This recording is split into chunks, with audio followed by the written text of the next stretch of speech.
Hello and welcome. My name is Alicia. Today I'm going to talk about how I ate a paleo-based diet for 14 years, how it went amazingly well until it didn't, and what happened when it went really bad. So I started eating a paleo diet in 2010. It was 6 months after the birth of my first son, first and only, and I really wanted to lose the rest of my baby weight that I had put on during the pregnancy. That seemed really important back then to bounce back because I was in my 20s. And it just did. It seemed really important. So I was working out 5 or 6 days a week. I was eating a balanced, healthy, standard American diet. And like my body was recompositioning a little bit, but it wasn't really dropping the weight that I wanted it to. I heard about the paleo diet and I decided to give it a try. There wasn't much out back then. It was like Mark Sisson, Mark's Daily Apple, maybe like, oh, who else was around? Rob Wolf. Like, not very many people were talking about it back then, but I did find out the gist of it: to eat meat, vegetables, fruits, nuts, and seeds, and nothing else. Nothing processed, no beans, no grains, no dairy, no legumes. Yeah, and I thought I really liked it. It really appealed to me because it was just like eating natural things in their natural form. And I started doing it, and it felt really good. It felt amazing. I didn't feel deprived in any way whatsoever, just eating like balanced paleo meals. I lost about 7 pounds in the first week, which is significant considering I didn't have that much really to take off of my body. I ended up losing the full 15 pounds that I wanted to lose within the first month.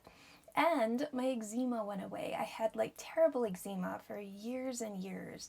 And I tried everything. I did all the things, all the cortisone, all the natural, everything the doctor could tell me to do. And turns out giving up grains and dairy were the thing that took it away, like forever. It's been 14 years since I've had an issue with it. And I am so grateful to my diet for doing that for me. So I was able to maintain like the body weight that I wanted, the body composition. I was able to play rugby in my 30s and be like low inflammation, like fairly low injury. It's not really the same as playing in your 20s or your teens. Everything gets harder as you get older. I did tons of CrossFit. I did about 10 years of CrossFit. I was a coach. I did it competitively. My paleo diet seemed to support me adequately through that time. Training 6-ish days a week, usually 6 days a week, sometimes 7, sometimes 5, just depending. I definitely didn't give myself enough time to recover a lot of the time. I was kind of just like, I have a very all or nothing attitude to most things. Unfortunately, it's to my detriment most of the time. So it supported me through being really, really fit, like the fittest I've ever been in my life. And it felt amazing to have my body be able to do those things, to lift heavy weights, to do all the gymnasticsy movements. I trained for an ultra marathon and I did that. I really, really got into trail running, really loved it. Everything was going pretty well until about 8 to 10 years in to eating a paleo diet. And I started to experience headaches, like really bad, debilitating headaches. And they seemed to come out of nowhere. Like they for sure are on par with my cycle. And sometimes they happen when it's not even like right before my period or ovulation or something like that. It's like out of the blue. And I was sort of tracking them, and it seems like if I did anything like that really affected my traps, I would get a debilitating headache the next day. But not every time. Or I'd run really far, like in the mountains, and when you're running downhill in the mountains, it affects like a lot of the muscles in your back. And some of the time I get like a horrible headache the next day. And like other times I wouldn't. So I was like, is it really that? Like, I don't know. I can't really figure it out. And I also started to have a lot of problems sleeping. I couldn't sleep for like years. Like my heart would race and it would race through the night. And I was just like, oh, I have anxiety. I have a nervous system disorder. I don't really know what my problem is. And I'd go see my naturopath, and he did give me some things like ashwagandha and magnesium, and it seemed to help a little bit, but overall, it didn't really clear up the problem. And it got to the point where like doing a really hard workout would activate my adrenaline and my nervous system so much that I just wouldn't sleep. Like I'd lay there in bed and my heart would race and I'd be really tired the next day, probably go train even though I was really tired and didn't sleep the night before. And then I would be like looking forward to a good sleep that night because I was so exhausted that like surely I would sleep. Most of the time that was true. Most of the time I would sleep. But yeah, the diet wasn't working. And I didn't think it was the diet. I was like, no, my precious paleo diet that cleared up my eczema and has served me so well for the past 10 years, it couldn't possibly be that. And so I kept going with the diet and I kept trying every other thing. I think I've been to like 5 different chiropractors, like 5 or more different massage therapists. I've tried all of the acupuncture, the dry needling, the Graston, the active release, the cranial sacral therapy. Like I've tried like everything that you could think of because they tell me it's like tension headaches or whatever, you know? And the nervous system stuff, I don't know. I teach yoga, like I'm a yoga teacher. I've been teaching 10 years now, so I do have a lot of tools to kind of support me through that, but it's definitely not where it should be. So I was very disappointed to learn that maybe I have a little bit of an oxalate problem. And maybe the really healthy diet that I had been so dedicated to for 14 years really was making me more ill as time went on. I tried a few days where I took out all the oxalates from my diet after listening to so much Sally Norton, and I read her book and it's brilliant. Like if any of this is kind of like striking a chord with you, I absolutely recommend reading her book.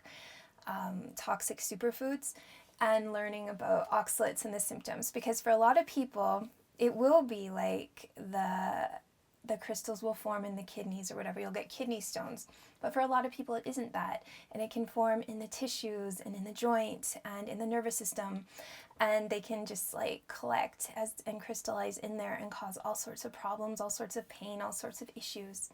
So I was sort of testing it out. I took out the oxalates from my diet, like all of a sudden, which you're not supposed to do, just to see.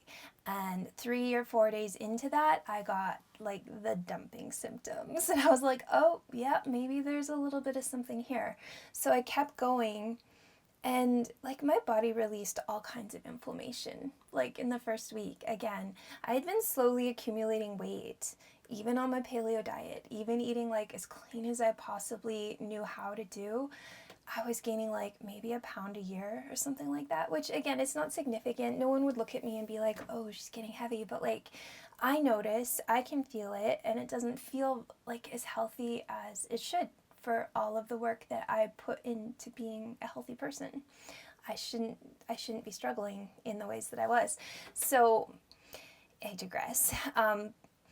So I read the book and I took out the oxalates, and I noticed that I did have some of the dumping symptoms or potential dumping symptoms. And I've really kind of adjusted my paleo diet, which was heavy in plants. And if you're curious about what are the things that are high in oxalates that might be causing the problem, for me it was almond everything. I ate nuts. I did almond flour baking. I put almond flour on chicken and breaded it like to make chicken fingers, or I would have like almond milk elixirs where I'd put a bunch of raw cacao, which is also really high in oxalates. And I would eat tons of sweet potatoes. They're like a daily staple around here. I would eat them every day. They're really high in oxalates. Not to mention all the greens. I would eat the spinach and the chard and the kale and all the things, all the green things all the time. And all the other vegetables, like a very high vegetable diet. Sally K. Norton does describe how this sort of thing happens more commonly to people that go on a vegan diet or a diet without dairy and grains, because then you get into the pseudo grains, which are like quinoa and chia, and those are the ones that have higher oxalate content, of course, and they are it leaves you a little bit more susceptible because there's no calcium coming in through the dairy, and calcium binds to the oxalates and it kind of helps to protect you from the damage. So I wasn't having dairy for 14 years. I wasn't having gluten grains, for 14 years.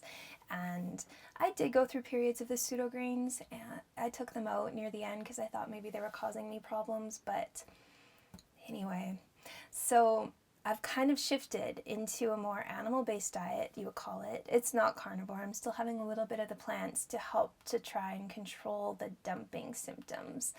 And I'll probably make a separate video about that because it's kind of a lot if you want to really get into it. But so far, I have lost about 8 pounds, like really easily. And it's just from taking out the oxalates. And I can't even believe, like, it almost feels like a betrayal because we've always been told, like, eat your vegetables, eat your greens, the healthy girls eat their greens and stuff. I told everyone to eat vegetables. Like, I feel horrible for that now. But anyway, I'm just going to talk about the journey as I live it. And if anybody is seeking this information, hopefully it finds you and it's helpful. Yeah, 14 years. 14 years of eating healthy and making myself sicker and sicker and sicker. Oh. So anyway, if you found this and you listened this far, thank you, and I hope that this information is interesting and helpful to you. If you have any questions or comments, advice even, if you've been through this and you know something interesting or helpful, I'd love to hear about it. Or if you have questions, I will respond to anybody's questions, no problem. Yeah, thank you so much. Well, I'll let you know how it goes.